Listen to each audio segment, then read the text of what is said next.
అందరికీ వందనాలండి. మరి ప్రభు నామమునకు మహిమ కలుగును గాక.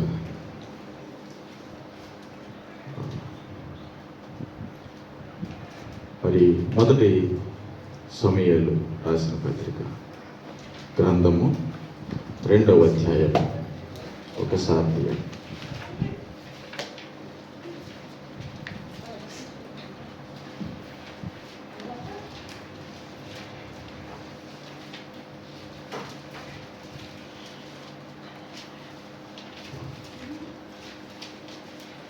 మొదటి సమూయేలు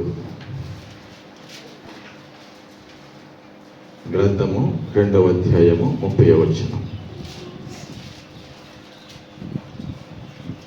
చివరి భాగము చదువు. కావున యెహోవా వాక్కు ఏదనగా,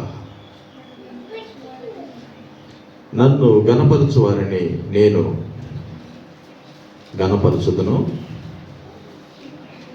నన్ను తృణీకరించువారు తృణీకారముందదు అని రాయబడి ఉంది. దేవుడే చెప్తున్నాడంట, యెహోవా వాక్ ఏదనగా. దేవుడు చెప్పే మాట ఏంటంటే, ఎవరైతే నన్ను గణపరుస్తారో నేను వారిని గణపరుస్తాను. రెండవది ఏమిటి? ఎవరైతే నన్ను తృణీకరిస్తారో వారు తృణీకరించబడతారు అని దేవాది దేవుడు యేసు ప్రభువుల వారు చెప్తున్నాడు. మరి గణపరచటం అంటే ఏమిటి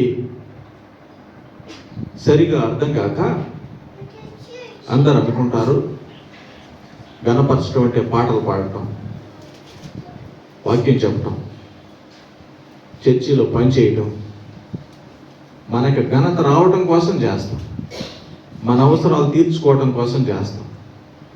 మరి ఉద్యోగం వస్తుందని, మరి చదువులు బాగా మంచి మార్క్స్ వస్తాయని, పెళ్ళిళ్ళు అవుతాయని, పిల్లలు పుడతారని, వ్యాపారాల్లో లాభాలు వస్తాయని, మరి భూ సంబంధమైన విషయాలు మరి దేవుడిచ్చే ఘనత అనుకుంటారు.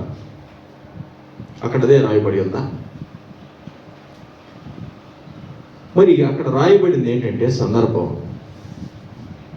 మనం దేవుని దగ్గర ఉద్దేశించి దేవునికి ఇచ్చేది, దేవునికి చేసేది ఒకటి, అక్కడ దేవుడు మనకి చెప్పేది ఒకటి.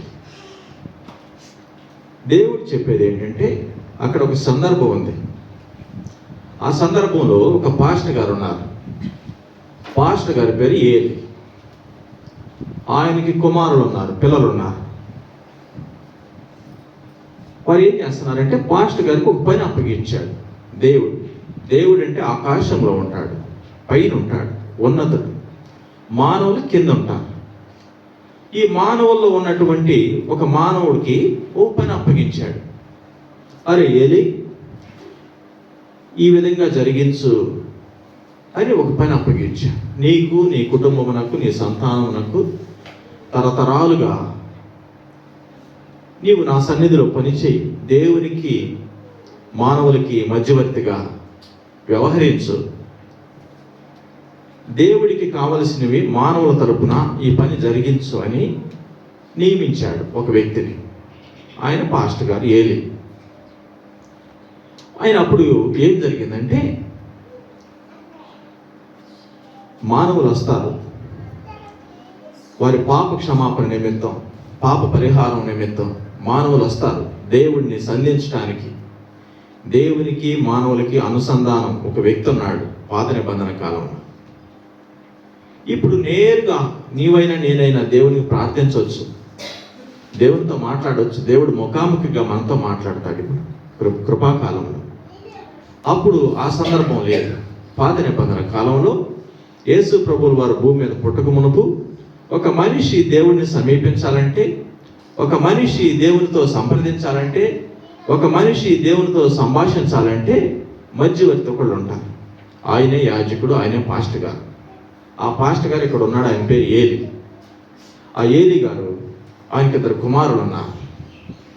కుమారులు ఉంటే వారికి నియమించాడు, అరే ఎవడైనా బలి తీసుకొస్తే, బలి పశువుని తీసుకొస్తే నాకు అర్పించిన దానిలో ఒక భాగం తీసుకో, నువ్వు నాకు అర్పించినాక తీసుకో. ఎవడైనా నైవేద్యం తీసుకొస్తే, గోధుమ పిండి నూనె తీసుకొస్తే దేవునికి అప్పములు చేసినాక అర్పించినాక ఒక భాగం తీసుకో. నువ్వు నా పని చేస్తున్నావు కదా, నువ్వు జీతానికి పాత్రుడు, కొంచెం తిను, నీ పిల్లలకి పెట్టు, నువ్వు కొంత భాగం తీసుకో, కానీ నాకు పెట్టినాక నాకు ఇచ్చినాక తీసుకో అని చెప్పాడు. అది మీరు ఇక్కడ చూడొచ్చు అనమాట. 2వ అధ్యాయం 12వ వచనం నుంచి ఇంటికి వెళ్ళి చదవండి. ఏమని అంటుంది? ఆ యాజకుడు ఏ భాగం తీసుకోవాలి, ఎప్పుడు తీసుకోవాలి, ఎట్లా తీసుకోవాలి, ఎంత తీసుకోవాలి అని రాయబడి ఉంది. మరి రాయబడి ఉంటే వాళ్ళు ఏం చేస్తున్నారంటే, ఆ ఏలి గారు కుమారులు ఏం చేస్తున్నారంటే దానిలో శ్రేష్ఠ భాగం తీసుకుంటున్నారు. దేవునికి అర్పించక మునిపే వారి యొక్క అసిస్టెంట్ను, సేవకుడిని పంపించి, సేవకుడు కుమారులు తనకున్నటువంటి సేవకులను పంపించి, మొదట మా మాంసం మాకు ఇవ్వండి, మా భాగం మాకు ఇవ్వండి అని అడుగుతున్నారు. అడుగుతుంటే పాప క్షమాపణ నిమిత్తం తీసుకొచ్చినటువంటి మానవులు, సహజమైనటువంటి మానవ సమాజం విసిగిపోయారంట. దేవుడి దగ్గరికి వెళ్తాం, పాప క్షమాపణ పొందటానికి వెళ్తాం, మరి పాప పరిహారం పొందటానికి కావలసినటువంటి బలి పశువుని తీసుకెళ్తాం, మరి పాప క్షమాపణకి మరి నైవేద్యం తీసుకెళ్తాం. మరి సేవకుని పిల్లలు, పాస్టర్ గారి పిల్లలేమో వాళ్ళే తీసేసుకుంటున్నారు. దేవునికి పెట్టక మునిపే వారు తినేస్తున్నారు, వారు తీసేసుకుంటున్నారు అని ఆ సమాజం విసిగిపోయిందంట. చదవండి 17వ వచనం. అందువలన జనులు యెహోవాకు నైవేద్యము చేయటయందు అసహ్యపడుటకు ఆ యవ్వనులు కారణమే. కనుక వారి పాపము యెహోవా సన్నిధిని బహు గొప్పది. ఎవరి పాపము? ఏలి పాస్టర్ గారి కుమారుల పాపం దేవుడికి గొప్పదయ్యిందంట. ఎందుకు? ఏం చేశారు వాళ్ళు? మానవ సమాజం దేవుడిని సంప్రదించడానికి వస్తే వారు నిష్ఠూరపోయేటట్టు, వారికి ఇసుకొచ్చేటట్టు ప్రవర్తిస్తున్నారంట. ఇది నీ భాగం కాదుగయ్యా, దేవుడి కోసం తీసుకొచ్చిన అర్పణ, దేవునికి అర్పించు, తర్వాత మీకు భాగం దేవుడు ఇస్తారు కదా, తీసుకోండి అని అంటున్నారు మనుషులు. ఈ సేవకుడు పాస్టర్ గారు ఏమంటున్నాడంటే, ఆయన పిల్లలు అలా కాదు, ముందు నాకు ఇస్తేనే కానీ తర్వాత దేవుడికి. అది ఎక్కడ రాయబడింది చూడండి పైన.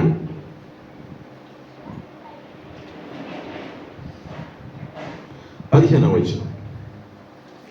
ఇది గాక వారు క్రొవ్వును దహింపక మునుపు యాజకుని పనివాడు వచ్చి బలి పశువును వధించు వానితో యాజకునికి వండించుటకై మాంసమేమో ఉడకబెట్టిన మాంసము అతడు నీ యొద్ద తీసుకొనడు, పచ్చి మాంసమే కావలను అని చెప్పుచూ వచ్చింది. అప్పుడు కింద చదవమ్మా. ఈ క్షణమందే వారు క్రొవ్వును దహింతురు, తరువాత నీ మనస్సు వచ్చినంత మట్టుకు తీసుకొనవచ్చునని వానితో ఆ మనిషి చెప్పిన ఎడల వాడు అలాగు వద్దు, ఇప్పుడే ఇయ్యవలెను, లేని ఎడల బలవంతం చేత తీసుకొందునని. పాస్టర్ గారు అసిస్టెంట్ వచ్చాడు, నువ్వు ఇస్తావా, నన్ను తీసేసుకోమంటావా అంటే, ఆ మానవుడు, దేవునికి అర్పణ తీసుకొచ్చిన మానవుడు అంటాడు, ఈ క్షణమే. అక్కడేమన్నా ఈ క్షణమే అని ఉంటుంది, ద వెరీ మూమెంట్. ఇప్పుడే తీసుకుంటారు కదా, ఇప్పుడే అయిపోతుంది కదా, ఇప్పుడే దహన బలి ఇచ్చేస్తారు కదా, ఇప్పుడే తీసుకుంటారు కదా, కొద్దిసేపు ఆగండి, ఒక్క క్షణం ఆగండి, ఒక్క క్షణం ఆగి తీసుకోండి అంటే ఏమంటున్నారు అక్కడ? నువ్వు ఇస్తావా, నన్ను తీసుకోమంటావా అని అంటున్నా. అప్పుడు ఏమైందంటే దేవుడు చూస్తున్నాడు. దేవుడికి అర్పించాల్సింది, దేవునికి ఇవ్వాల్సింది, దేవునికి చెందాల్సింది మానవులు దేవుని దగ్గరికి తీసుకొస్తే ఒక పాస్టర్ గారు పిల్లలు అభ్యంతరంగా మధ్యలో నిలిచిపోయారు. దేవుడు చూచాడు, చూచి వారి పాపంగా పరిగణించాడు. పని అయితే చేస్తున్నారు, దేవుని సన్నిధిలో ఉంటున్నారు, పని చేస్తున్నారు. మరి వారు ఎలా ఉన్నారు? వారి ప్రత్యేకమైన వస్త్రాలు, వారు ఎలా ఉన్నారు? వారి ప్రత్యేకమైన గౌరవం, వారు ఎలా ఉన్నారు? ప్రత్యేకమైనటువంటి గుర్తింపు. ఇప్పుడు కూడా చూడండి, సేవకులు ఎలా ఉంటారండి? ఎలా ఉంటారు? ప్రత్యేకమైన వస్త్రాలు, తెల్ల బట్టలు, లేదా పైన ఒక ఏమంటారు దాన్ని, అంగి. మరి ఆ డిఫరెన్షియేట్ చేసేటట్టు కనిపిస్తారు. సమాజం వేరు, మేము వేరు అన్నట్టు కనిపిస్తారు. లోకం వేరు, మేము వేరు అన్నట్టు కనిపిస్తారు అక్కడ. ప్రత్యేకంగా భోజనం చేస్తారు, నలుగురితో కలిసి భోజనం చేయరు. ప్రత్యేకంగా నువ్వు గౌరవించి భోజనం పెడితే ఓకే. నేను గౌరవం తీసుకుంటే ఎలా ఉంటుంది? మీ ఇంటికి వచ్చి ఎలా ఉంటుంది అక్క? ఇక్కడ ఒక సందర్భం జరుగుతుంది. మానవులు దేవుణ్ణి సంప్రదించడానికి వస్తున్నారు. పాపులైన మానవులు వస్తుంటే వీరు అడ్డంకిగా ఉన్నారు. వారి పాపం గొప్పగా ఎంచబడింది. మరి దేవుడు వారితో ఒక మాట చెప్పాడు. చదవండి, 28వ వచనం.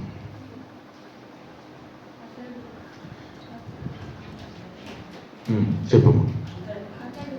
అతడు నా ముందర ఏ పోతును ధరించి నా బలిపీఠము మీద అర్పణమును ధూపమును అర్పించుటకై నాకు యాజకుడగునట్లు ఇశ్రాయేలు గోత్రముల నుండి నేను అతన్ని ఏర్పరచుకోండి. చాలా 31వ వచనం మధ్య భాగం నుంచి. యెహోవా ఆజ్ఞ ఇచ్చి ఉన్నాను. ఇప్పుడు అది నా మనస్సునకు కేవలము ప్రతికూలమై. దేవుడే చెప్పాడు, ఏలీ, నీవు నీ సంతానం నా సన్నిధిలో ఉంటారు, ప్రత్యేకమైన వస్త్రాలు ఏ పోదును ధరిస్తారు, దేవునికి సేవ చేస్తారు, మానవులకి దేవునికి మధ్యవర్తిత్వం వహిస్తారు అని చెప్పాడు.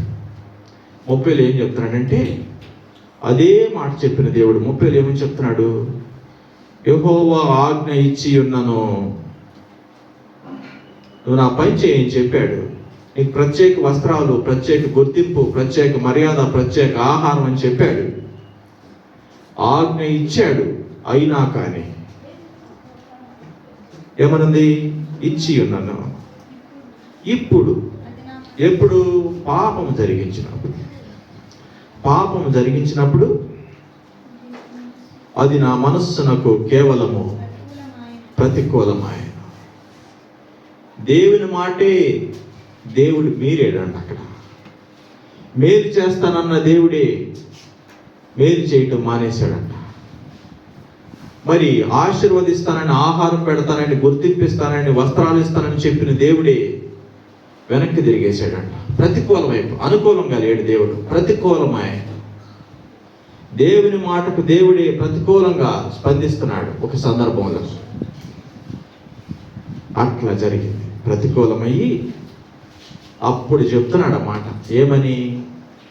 నన్ను గనపరచు వారిని నేను గనపరచు. ఏం జరిగింది ఇప్పుడు? ఆ మాట చెప్పకముందు దేవుడు ఒక మనిషిని ఒక పనికి నియమించాడు. ఆ పనిలో ఆ మనిషి నమ్మకంగా లేడు. మరి నమ్మకంగా లేకపోవటాన్ని బట్టి దేవుడు ఏం చేశాడంటే నువ్వు నన్ను ఘనపరచలేదు, నేను నీకు అప్పగించిన పని నువ్వు జరిగించలేదు, కనుక నీకు ఘనత లేదు. నీవు నన్ను తృణీకరించావు, నీవు తృణీకరించబడతావు. కింద అక్కడ ఏమని రాసి ఉంటుందంటే 30 కింద చదవండి, మీరు ఇంటికి వెళ్ళి చదవండి. ఏమని ఉంటుందంటే, నీ ఇంట్లో ఎవరు ముసలివారు ఉండరు, నీ వంశం ఉండదు, నీ ఇల్లు ఉండదు, నీ పేరు ఉండదు, నీవు భూమి మీద ఉండవు. ఏం చెప్తున్నాడు దేవుడు? ఆశీర్వదించి ప్రత్యేకతను అనుగ్రహించి ప్రత్యేకమైన వస్త్రాలు ఇచ్చి మంచి శ్రేష్టమైన ఆహారం ఇచ్చి ఆ దేవునికి మానవులకి అనుసంధానంగా మధ్యవర్తిత్వం ఇచ్చేటువంటి పని అప్పగించి ఆ పనిలో నమ్మకంగా లేకపోతే వారి సంతానాన్ని తీసివేసి వారిని మరణానికి అప్పగించి వారి వస్త్రాలు వెనక్కి తీసేసుకుని మరి వారికి ఉన్నటువంటి ఆహారము చెందాల్సినటువంటి భాగం తీసేసుకుని ఏం చేశాడు? మరణానికి అప్పగించాడు. ఇక్కడ విషయం ఏమిటంటే, నన్ను గణపరచు వారిని నేను గణపరచుదునంటే ఇవి మెటీరియల్ థింగ్స్ చేయటం కాదు, ఫిజికల్ యాక్టివిటీని మన కంటికి కనిపించే విషయాలు చేయటం కాదు. గణపరచడం అంటే దేవునికి చెందాల్సినటువంటి ప్రాధాన్యత, దేవునికి చెందాల్సినటువంటి గౌరవం, దేవుని స్థాయి మనం తీసుకోకూడదు. దేవుడిని దేవుడిగా చూడాలి. దేవుడిని నీకులాగా నాకులాగా తక్కువ చేయకూడదు. దేవుడిని మన స్థాయికి తీసుకురాకూడదు. దేవుడిని అలా పైకి చూడాలి. మనం ఘనపరచడం అంటే ఆయన దేవుడు, నీవు మానవుడని జ్ఞాపకం చేసుకోవాలి. ఘనపరచడం అంటే అది. నువ్వు మానవుడు అని, నువ్వు కొద్దివాడు అని, కొద్ది కాలం జీవించి వెళ్ళిపోతావని, నువ్వు చాలా సామాన్యుడు అని, మరి నువ్వు కొద్ది కాలం జీవించే ప్రాణి అని తెలుసుకోవాలి.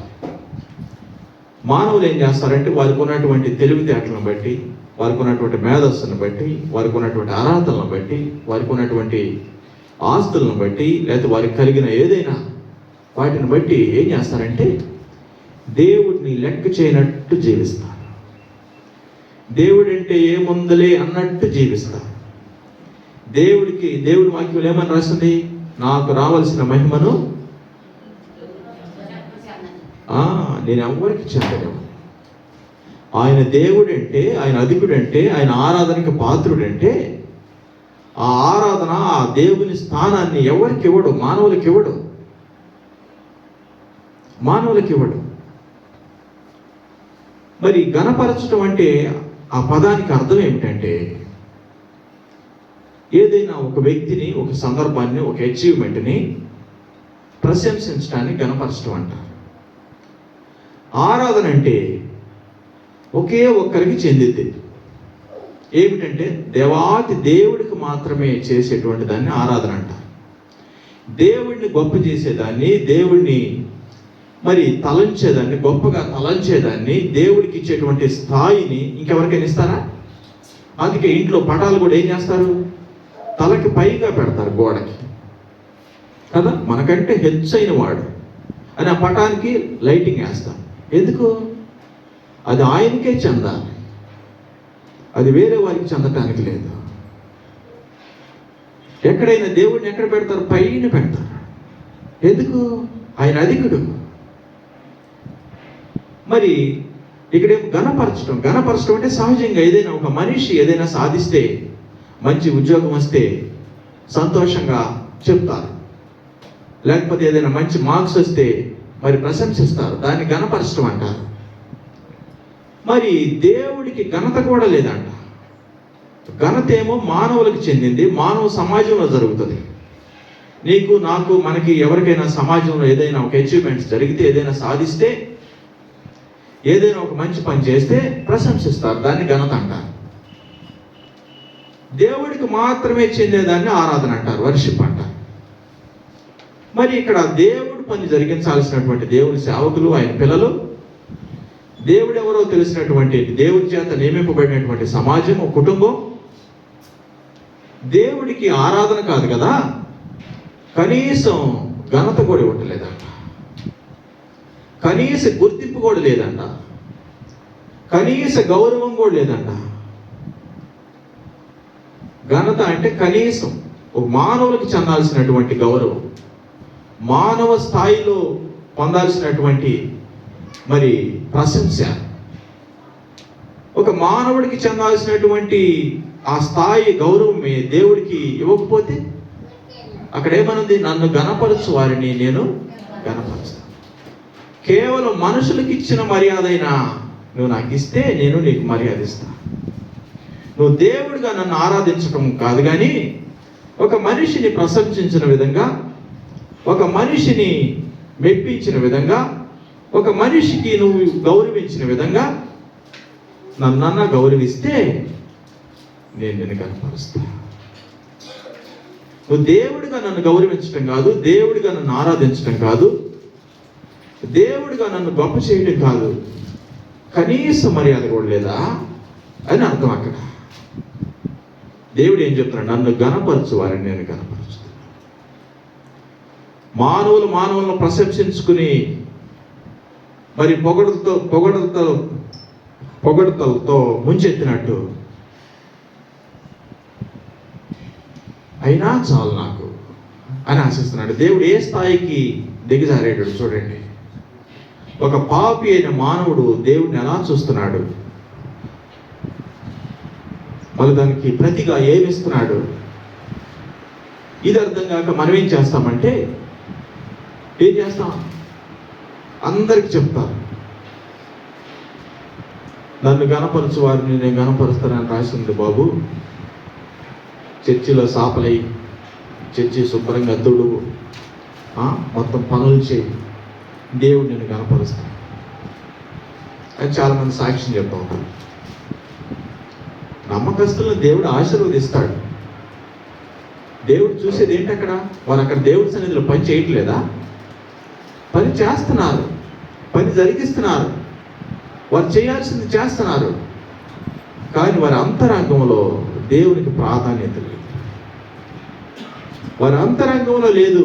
బయటికి బాహ్యంగా యాజకులే, బయటికి బాహ్యంగా కనిపించడానికి చూడటానికి వారి సేవకులే, వారు బహిరంగంగా సమాజానికి మరి దేవుని సంబంధులే, కానీ వారి హృదయంలో దేవునికి ఆ స్థానం లేదు. వారి హృదయంలో దేవునికి చెందాల్సినటువంటి గౌరవం వారి హృదయంలో లేదు. హృదయంలో లేదు కానీ పైకి పనిచేస్తున్నారు. అప్పుడు చెప్తున్నాడు, మరి గణపరచడం అంటే దేవుని మాటకు విధేయత చూపించడం. దేవుడు చెప్పాడు. ఇక్కడ రాసి ఉంటుంది చూడండి, 14 వచనం. బరుసులో కానీ, తపేలాలో కానీ, గోనులో కానీ, కుండలో కానీ అది గుచ్చినప్పుడు ఆ కొక్కి చేత బయటకు వచ్చినదంతయు యాజకుడు తన కొరకు తీసుకున్నాడు. అక్కడ దేవుడు నియమించాడు. ఒక కొంకి కర్ర ఉంది. దేవునికి అర్పణ అర్పించినప్పుడు దానిలో ఆ కర్ర పెట్టి దానికి ఎంత అయితే మాంసం వస్తుందో అంత తీసుకున్నది యాజకుడు భాగం. అది యాజకుడు భాగం దేవుడు ఇచ్చాడు తినడానికి. ఏమైనా ఈయనేం ఆశిస్తున్నాడు? దేవుడిది కూడా ఆశిస్తున్నాడు. ఒక మనిషి అర్పణ తీసుకొచ్చేది ఎందుకు? ఒక మనిషి దేవుడిని సమీపించేది ఎందుకు? ఒక మనిషి యాజకుడి దగ్గరికి వచ్చేది ఎందుకు? మనిషి కోసమా? పాస్టర్ గారి కోసమా? కాదు, దేవుని కోసం వస్తారు. దేవుని అనుగ్రహం పొందాలని వస్తారు. దేవుని క్షమాపణ పొందాలని వస్తారు. దేవుని ద్వారా మేలు కావాలని వస్తారు. సేవకుడి కోసం కాదు మనుషులు వచ్చేది, సమాజం వచ్చేది. దేవుడు నియమించాడు. ఇక్కడ వారికి నాకు మధ్యలో పని చేస్తున్నాం కదా, ఒక భాగం తీసుకుని తినరా అని చెప్పాడు. కానీ ఏం చేశారంటే దేవుడి ఆజ్ఞ మర్చిపోయాడు. దేవుడు నియమించాడు ఆహారం, దానిని మర్చిపోయాడు. దేవుడు నాకు ఇచ్చాడు కదా, నాకు కావలసినంత ఆహారం ఉంది కదా, చాలా పెద్ద మానవ సమాజం ఉంది కదా, చాలా మంది బలిపశువులు తీసుకొస్తారు కదా, తిన్నంత మాంసం దొరుకుతుంది కదా అని ఆలోచించాల.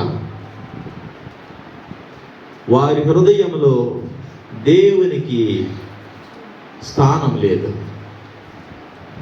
కానీ బయటికి దేవుని సంబంధులుగా కనిపిస్తున్నారు, దేవుని పనే జరిగిస్తున్నారు.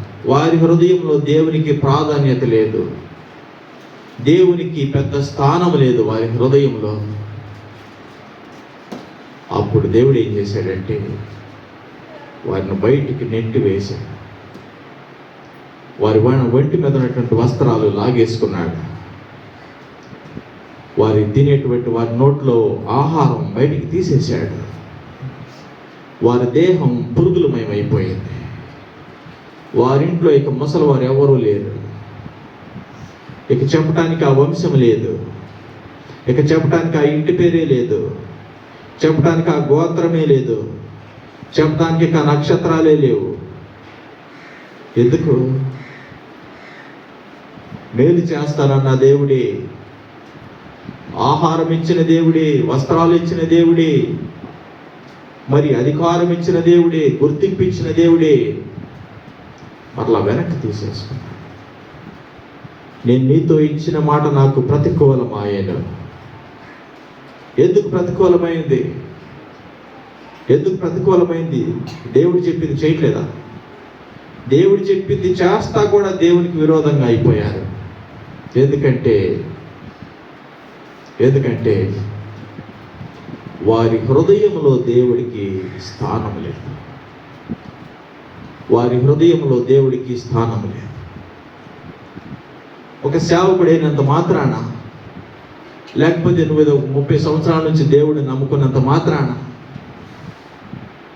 దేవుడికి నీవైనా నేనైనా ఎక్కువేం కాదు. మానవులే. మోషే గారు ఉన్నారు, దేవుడు ఏర్పాటు చేసుకున్నాడు, మరి దేవుని పనే చేస్తున్నాడు, దేవుడు చెప్పినవన్నీ జరిగిస్తున్నాడు. మరి చేస్తా ఒక మాట అన్నాడు. ఏమన్నాడండి? ద్రోహులారా అన్నాడు. వట్టిగా అన్నాడా? వారు విసిగించి దేవుని క్రియలను నమ్మకుండా, దేవుని యందు విశ్వాసం లేకుండా, నమ్మకత్వం లేకుండా, మరి ఇష్టానికి పూరేడు పక్షులు తింటున్నారు. ఆహారం అనగా దేవుడు ఆహారం ఇస్తున్నాడు, నీళ్ళు అనగానే నీళ్ళు ఇస్తున్నాడు, మరి వస్త్రాలు ఇచ్చాడు, చెప్పులు తెగలేదు, నడిపిస్తున్నాడు, అన్ని పోషిస్తున్నాడు, ఆరోగ్యం ఇచ్చాడు. అయినా కానీ సనుగుతున్నారు. తప్పు చేశారు వారు. మానవ సమాజం తప్పు చేసింది. సేవకుడు ఏమన్నాడు? ఒక్క మాట అన్నాడు. ఒక్క మాటే కదా అంది. దేవుడు ఏమన్నాడు? మరి ఒప్పుకున్నాడా? దేవుడు ఒప్పుకున్నాడండి? ఒక సేవకుడు మానవ సమాజాన్ని, పాపులైన మానవ సమాజాన్ని ఒక మాట అన్నా దేవుడు ఒప్పుకోడు. ఎందుకు? ఏ మనిషికి, ఏ సేవకుడికి, ఎవ్వరికి ఎదుటి వారిని అనే హక్కు, అధికారం దేవుడు ఇవ్వలా. అనాదిగా చూస్తున్నాం. మొట్టమొదటి కాలం నుంచి ఏ సేవకుడైనా, ఎంత నీతిమంతుడైనా, ఎంత పవిత్రుడైనా, ఎంత నిర్దోషైనా, ఎంత నిరపరాధైనా, తోటి మానవులంటే దేవుడు ఒప్పుకోడు. వెంటనే ఆ సేవకుడిని శిక్షించాడు దేవుడు.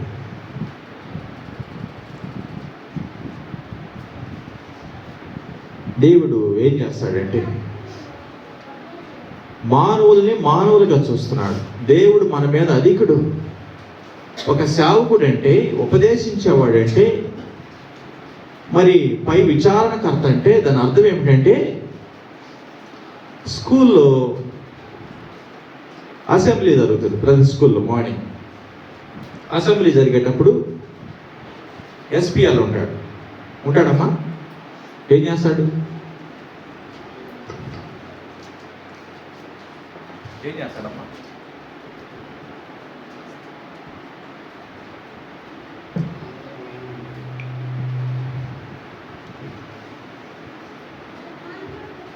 స్కూల్ లీడర్ ఏం చేస్తాడు? లైన్లో నుంచోబెడతాడు. మరి అసెంబ్లీ మొత్తం రన్ చేస్తాడు. మరి అతను రన్ చేసేటప్పుడు స్టాఫ్ కూడా అటెన్షన్లో నుంచి ఉంటారు. మరి అసెంబ్లీ అయిపోయినాక ఏం చేస్తాడు? అసెంబ్లీ అయిపోయినాక ఎస్పీఎల్ ఏం చేస్తాడు? మరలా వచ్చేసి నుంచుని వాడి క్లాస్కి వాడి లైన్లో వెళ్ళిపోవాలి. వెళ్ళిపోయి ఏం చేయాలి? ఎవడైతే వాడి ఇన్స్ట్రక్షన్స్ విన్నాడో వాడితో పాటే వాడి పక్కనే కూర్చుని వాళ్ళతో కలిసి మరలా రాసుకోవాలి బోర్డు మీద. టీచర్ చెప్పేదని తినాలి కదా. ఇప్పుడు ఏమైంది? ఒక్కసారి ఏదో అక్కడ కూర్చుని నుంచున్నంత మాత్రాన నీకే అధికారం లేదని దేవుడు చెప్తున్నాడు. దేవుని సేవకుడు కూడా అంతే. ఉపదేశించి కింద కూర్చుని అందరికీ ఇది దేవుని వాక్యం ఏమని రాసింది? ఇది 2 అంచుల వాడి అయినా ఖడ్గం. ఏంటది? దేవుని వాక్యము ఉపదేశించేది, బోధించేది, వినేది ఏంటంటే ఇది అందరికీ, చెప్పేవాడికి వినేవాడికి, ఇది అందరికీ దేవుని వాక్యము. ఇక్కడ మరి దేవుని సమాజం ప్రత్యేకించబడినటువంటి ఒక కుటుంబము, దేవుని సేవ చేసేటువంటి ఏలీ గారి కుటుంబానికి దేవుడి మినహాయింపు ఇవ్వాల. ఎందుకంటే వాళ్ళు దేవునికి వ్యతిరేకంగా ప్రవర్తించారు. దేవుని గౌరవించాల. దేవునికి మనుషులకు చెందాల్సినటువంటి గౌరవమే దేవునికి ఇవ్వాల. ఇక దేవుడికి చెందాల్సిన ఆరాధన వాళ్ళే చేస్తారు. ఇప్పుడు మనం కూడా దేవుడికి ఇవ్వాల్సినటువంటి గౌరవం ఇవ్వం. ఆరాధనకు వస్తున్నామని తెల్ల బట్టలు వేసుకుని వస్తాం. కనీస గౌరవం కూడా నీ హృదయంలో దేవునికి ఉండదో, మరలా పైకి మాత్రం ఆరాధనకి వెళ్తున్నానని చెప్తాం, దేవుని ఆరాధిస్తున్నానని చెప్తాం. ఆరాధించడం అంటే ఏమిటి? కనీస గౌరవిస్తున్నావా? మనిషిని గౌరవించినట్టే నా దేవుని గౌరవిస్తున్నావా? గౌరవించడం అంటే ఏంటి? ఏమి చేయనవసరం. అక్కడ గౌరవం తగ్గటం, ఘనత తగ్గటం అంటే ఏంటంటే దేవుడు ఒకటి నియమించాడు. ఈ ఆహారం నీకు, ఇది నాకు, ఇలా జరిగించు, దానిలో భాగం తీసుకొని చెప్పాడు. దేవుని ఆజ్ఞ పాటించకపోవటమే. దేవుడికి ఘనత ఇవ్వకపోవటం అంటే దేవుని ఆజ్ఞ పాటించాల. వారి జీవితం యథార్థంగా లేదు దేవుని ఎదుట.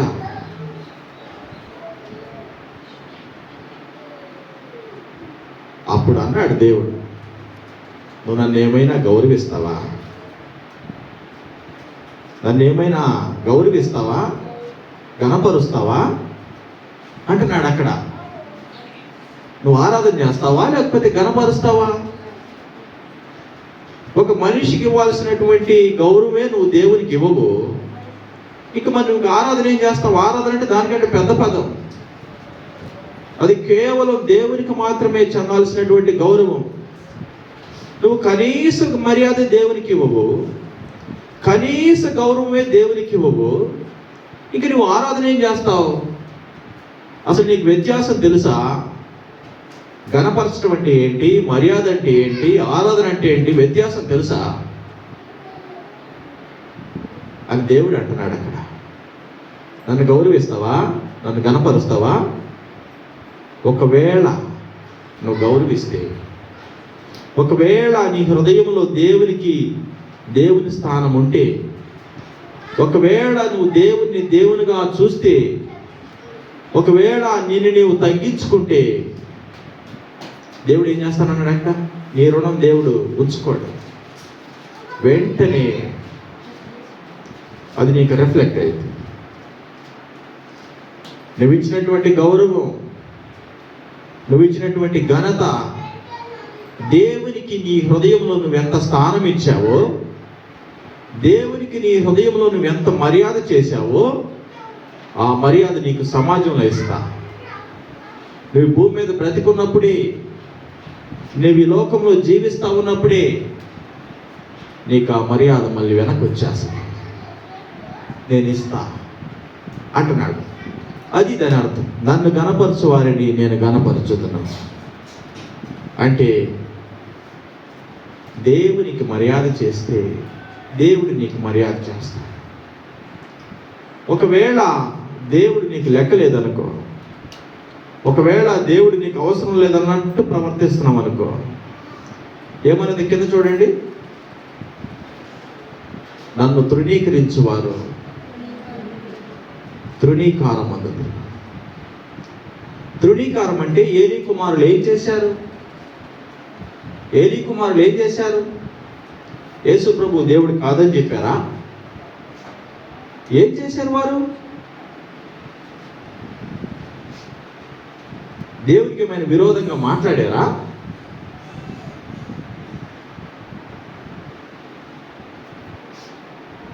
ఏం చేశారు వారు? ఏలీ కుమారులు ఆయన పరిశుద్ధతను సాధారణంగా తీసుకున్నారు. ఆయన మానవుడు కాదు, ఆయన దేవుడు కదా.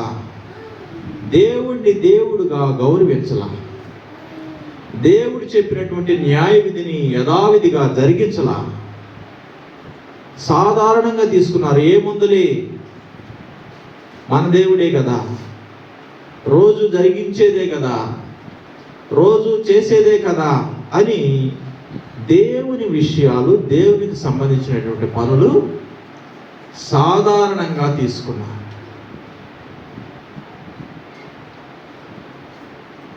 అవిధేయంగా జీవించారు. దేవునికి అర్పించాల్సిన దాన్ని వారే తీసుకున్నారు. దేవుని కంటే తమ దేహాలను ఎక్కువగా గణపరిచారు. దేవుని కంటే వారికి ఎక్కువ ప్రాధాన్యతనిచ్చుకున్నారు. మరి అలా చేస్తా జరిగిస్తా ఇక తప్పు సరిదిద్దుకోవాలా, జరిగిస్తానే ఉన్నారు, కంటిన్యూ అయిపోతున్నారు. దేవునికి వ్యతిరేకంగా జీవించడం మరి సాధారణంగా ప్రారంభమైంది.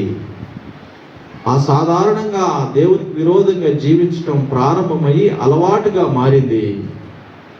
అలవాటుగా మారి అది వ్యసనమైపోయింది.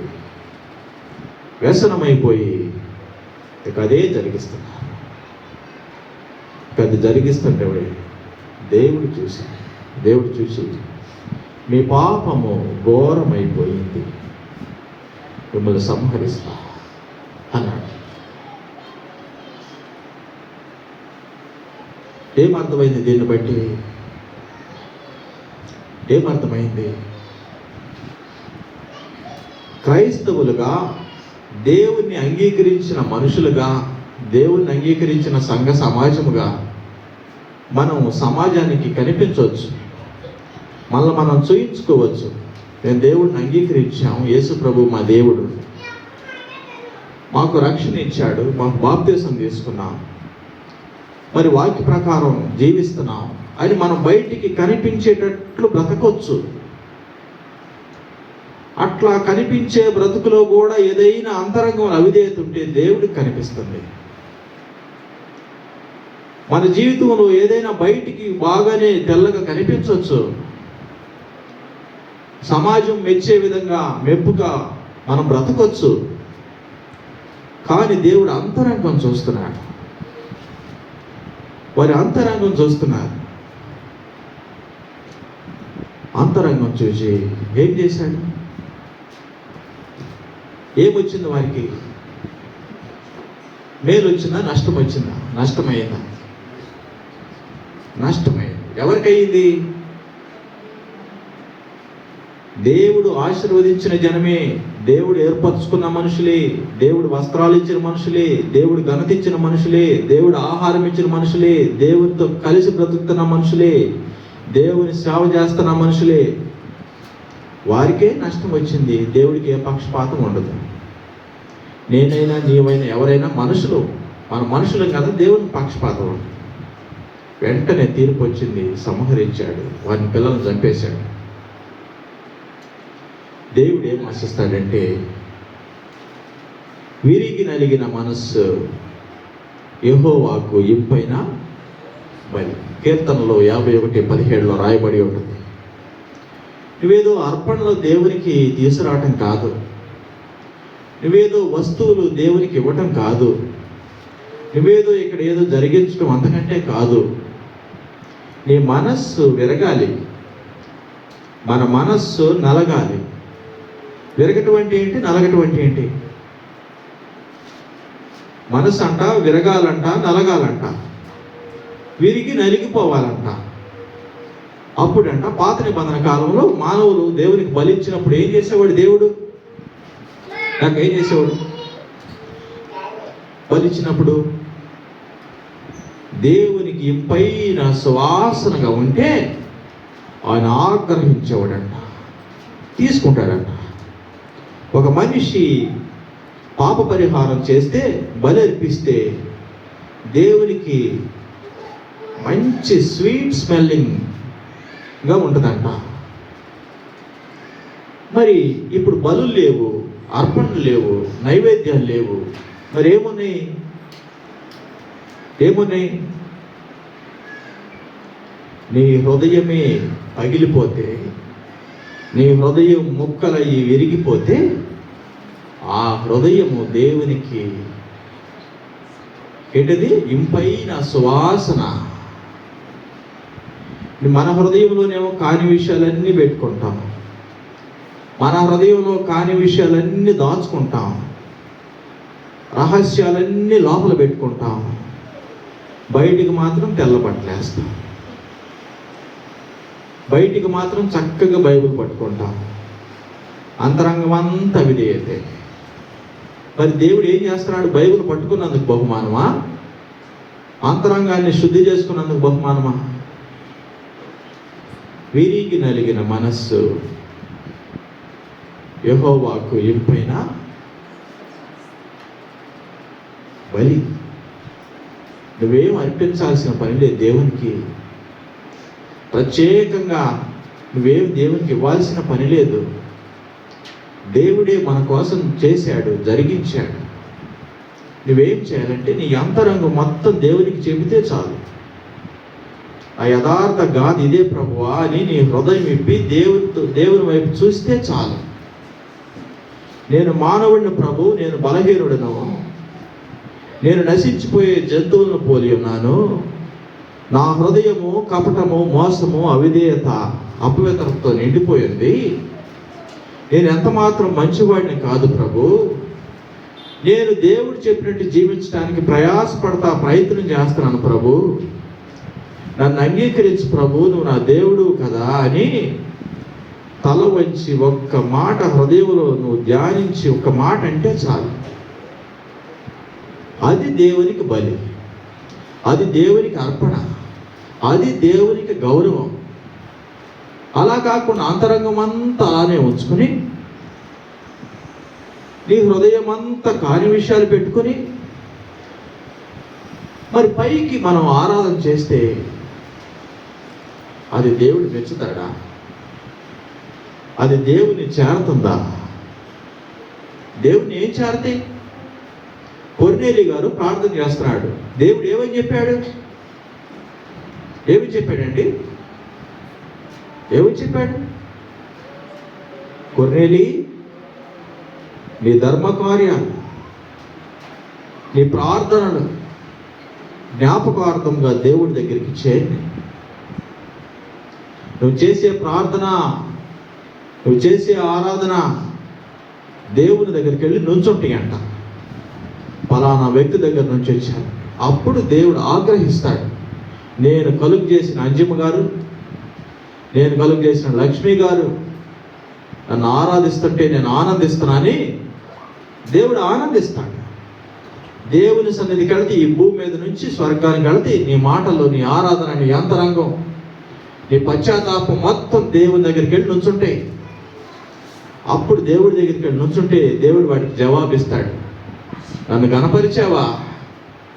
నన్ను ఆరాధించావా? నాకు దేవుడి స్థానం ఇచ్చావా? నీ హృదయంలో అధిక ప్రాధాన్యత ఇచ్చావా? నిన్ను సమాజంలో హెచ్చిస్తా, నిన్ను సమాజంలో దీవిస్తా, నీకు సమాజంలో తిరిగి గౌరవాన్ని ఇస్తా, నీకు సమాజంలో నిన్ను నిలబెడతా, సమాజంలో నేను తరతరాలకి జీవించడానికి, నీకు, నీ పిల్లలకి, నీ సంతానానికి, నీ వంశానికి దీర్ఘాయుషునిస్తా అని అప్పుడు గణపరుస్తాడు. దేవుడు గణపరచడం అంటే అది భూ సంబంధమైన విషయాలు కాదు. ఏదైనా పోలీస్ ఆఫీసర్ వచ్చాడు అనుకోండి, ఏం చేస్తారు? ఏం చేస్తారండి? మంచి పోలీస్ ఆఫీసర్ వచ్చాడండి, మన చోడూరు మన వ్యవసాయ గారు వచ్చారనుకోండి, ఏం చేస్తారు? గవర్నమెంట్ ఉద్యోగి వచ్చాడు, మనల్ని సంరక్షిస్తున్నారు, మనకు మేలు చేస్తున్నారు, మరి మనకు కావాల్సినవన్నీ చూస్తున్నారు అని వీళ్ళు గౌరవిస్తారా? ఎందుకు గౌరవిస్తారు? ఏమైనా కేసు రాస్తారేమో, ఏదైనా ఇబ్బంది అయితేమో, వారి అధికారానికి భయపడి గౌరవిస్తారు. భయపడి గౌరవిస్తారా, లేకపోతే వారి సేవలను గుర్తించి గౌరవిస్తారా? అసలు కొంతమంది పోలీసు అంటే చూడరు, భయం. ఇట్లా కూడా చూడరు, ఐ కాంటాక్ట్ పడేవారు, భయం. ఇప్పుడు దేవుడి దగ్గరికి ఏదైనా నీకు ఇది ఇస్తే నాకు అది ఇస్తావని ఇస్తావా? లేకపోతే నువ్వు ఆరాధనకి అర్హుడు కాబట్టి నేను ఆరాధిస్తాను, నువ్వు నిజంగా దేవుడు కాబట్టి నువ్వు దేవుడు అంటాను, నువ్వు నిజంగా నన్ను రక్షించావు కాబట్టి నువ్వు రక్షకుడు అంటాను, నువ్వు నా కోసం ప్రాణం ఇచ్చావు కాబట్టి నేను నీకు కృతజ్ఞతాస్తుతులు చెల్లిస్తానంటావా? లేకపోతే భయపడి దేవుని ఆరాధిస్తావా? నువ్వు భయపడి ఆరాధించావనుకో, నీ అంతరంగం అంతా అలానే ఉంచుకుంటావు, నీ అపవిత్రత అంతా అలానే దాచిపెట్టుకుంటావు, నీ హృదయంలో ఉన్నదంతా అలా తాళం వేసి భద్రం చేసుకుంటావు, కానీ బయటికి మాత్రం చక్కగా వచ్చేస్తావు. అలా కాకుండా నిజముగా ఆయన దేవుడే, నిజముగా ఆయన లోకరక్షకుడే, నిజముగా ఆయన వాగ్దాన పుత్రుడే, నిజముగా పితరులతో చేసిన వాగ్దానము, ఇదిగో మీ కొరకు ఒక లోక రక్షకుడు జన్మిస్తాడు, ఆయనకి ఇమ్మానుయేలు అని పేరు పెడతారు అని చెప్పిన వాక్యము యేసుక్రీస్తులో నెరవేరింది. ఈయన దేవుడు కాదా అని ఆ స్త్రీ చెప్పిన వాక్యం అది తరతరాలుగా వందల వేల సంవత్సరాల నుంచి ప్రవచనాల ద్వారా మన పితరుల ద్వారా జరిగిస్తున్నటువంటి క్రియలను బట్టి, దేవుడు మన జీవితంలో చేసినటువంటి విధానాన్ని బట్టి, దేవుడు తన ఆత్మను మనకు అనుగ్రహించి మనల్ని నడిపిస్తున్న విధానాన్ని బట్టి నువ్వు యేసు ప్రభుల వారిని దేవుడిగా గుర్తించి, నిజముగా నువ్వు నా దేవుడివి, నిజముగా నువ్వు లోకరక్షకుడివి, నాకు రక్షకుడివి, నా పాప క్షమాపణకు దేవునికి నాకు సంబంధం కలగటానికి కారణం దేవుని యొక్క పుట్టుక, దేవుని యొక్క మరణం, దేవుని యొక్క పునరుద్ధానము అని నిజంగా నువ్వు జ్ఞాపకం చేసుకుంటే అంతరంగంలో నుంచి ఒక మాట చెప్తావు. అంతరంగంలో నుంచి, నీ హృదయాంతరంగంలో నుంచి యేసు ప్రభు అని ఒక మాట అంటే చాలు, అదే ఆరాధన. ఇంక నువ్వేం అనవసరం. యేసు ప్రభు అనండి ఒకసారి. యేసు ప్రభు అని ఒక మాట అంటే అదే ఆరాధన. ప్రభు అంటే ఏంటి? ఏంటక్క?